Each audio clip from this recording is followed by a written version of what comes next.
Merhaba arkadaşlar. Bugün LFS'de düz kontak nasıl yapılır onu öğreteceğim. Özellikle bunu yani debriyaj yaptıysanız ayarlardan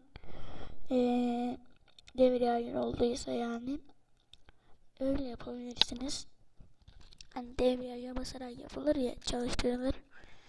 Şimdi görmüş olduğunuz gibi gerçek araba gibi bu. Yapmışlar. Bakın bir de gitmez.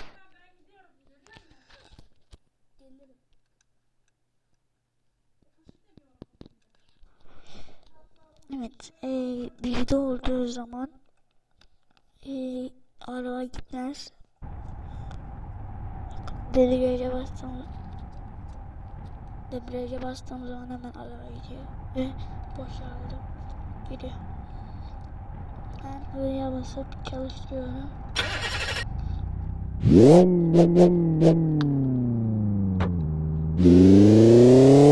Arkadaşlar oldu.